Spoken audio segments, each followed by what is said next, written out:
is good, guys? My name is D Free, and welcome back to another Dragon Ball Super review, in which today we'll be reviewing the latest episode of Dragon Ball Super, which is in fact episode number 42. I didn't want to say I apologize for this review being late. Honestly, the episode didn't really, it was a fun episode, but it didn't really seem like it warranted or needed a review, but I was like, fuck it. And then I was like, oh, okay, I'll do it the next day, which happened to be Monday.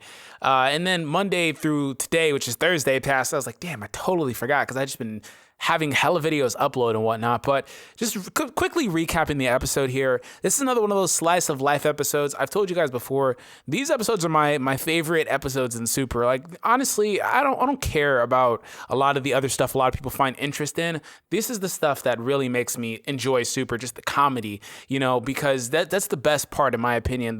I'm not going to get into how I feel about the fights and stuff like that. I'll say that for another video, but this episode is really, really fun and enjoyable. We finally got the much anticipated battle between Goku and Monaka, except it wasn't really Monaka. Let's talk about it here. So basically the episode kicks off with Beerus being invited to a victory party. Beerus and Whis from Bulma, she calls them and she's like, oh, invite Monaka. And Beerus is like, fuck no, I'm not gonna invite Monaka. I'm not bringing that guy. And Whis was like, why don't you just tell him that, he's weak? And he's like, no, they need motivation. And besides, I'm a god of destruction. Gods of destruction don't lie. It wouldn't look good for me. It would tarnish my reputation, that type of stuff. Paraphrasing Beerus, basically. So he was opposed to telling them. He was like, nah, we'll just tell him that, he's on a trip or something. Fine, whatever. So then we fast forward, Jocko was on the planet and he ordered some galactic goodies or whatever, sweets. And it just so happens that Monaka is the delivery man. He's the mailman. He is delivering that stuff to planet Earth. And he shows up like, yo, here's your stuff. And they're like, wait, you're Monaka, right? He was like, yes. They're like, oh, are you going to stay? No. And then Beerus shows up. He's like, what's Monaka doing here? And Bulma's like, why didn't you invite him? So everybody was just like, oh, no. And then we see Goten and Trunks basically fighting over the sweets. Trunks throws a stiff ass freaking elbow to Monaka, sending him flying into the table. And Monaka basically is passed out. He comes back to consciousness and he just starts flat out crying. This nigga started crying. I was so weak. I was so freaking weak. He just started crying hella hard. And they're like, oh, crap, he must be weak. That's when everybody figured it out. And Beerus was like, yes, he's weak.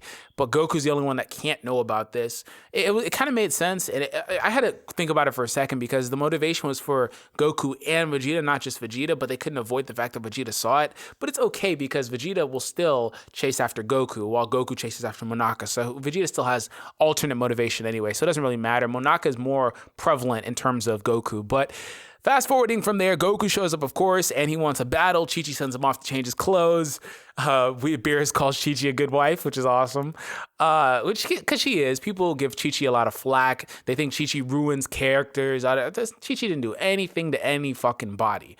Gohan is a grown-ass man. He could train if he wants to. Oh, wait. He decided that he was going to go back to training.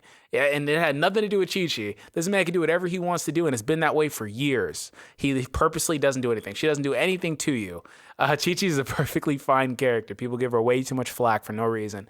But, she got flattered by that, and then Goku shows up again like, hey, let's fight. And basically from there, Beerus is like, fine, I'll fight. And Trunks and Goten came up with the idea that Beerus should disguise himself in the costume of Monaka that Hercule has. I didn't talk about that really, but Hercule decided to build up a costume of Monaka, and he's got his main squeeze. I forgot her name, but the chick that was there during the Cell Saga, and she was there earlier in the series, etc., etc.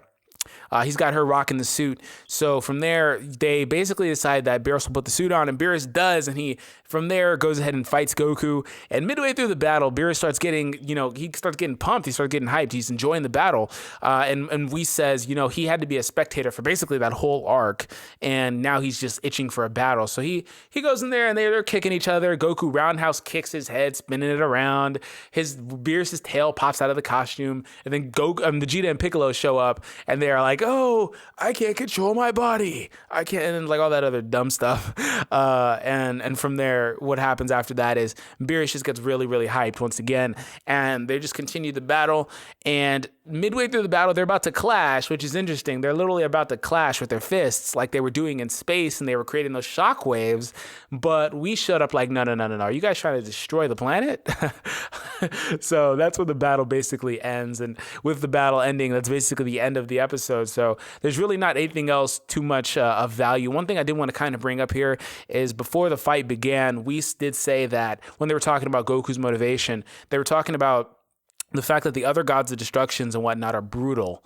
And that's interesting. I think that's a very big Easter egg for one, the tournament, which I'm on the fence about. Whatever, I'll wait and see how it comes out before I judge it. But I think that's a very big Easter egg for a lot of these other gods of destruction. You know, these guys that we've grown to know, Beerus and Whis and Champa and Vados, they haven't been that bad. Although Champa is a little bit more, I don't know, like they're okay with killing people, but they're also chummy with people too. So they're saying these guys are brutal. So I think that's something to kind of bookmark for now and come back to later. But let me know what your favorite part of the episode was. I, for one, can say that my favorite part was Monaka crying. Once again, I just love the comedy episodes. This is really, really done really well, honestly. But let me know your favorite part. Leave a like down on the video if you guys are so inclined to do so. It helps grow the video, the channel, everything like that. Subscribe if you're new here. But that's it from me, guys. Peace out.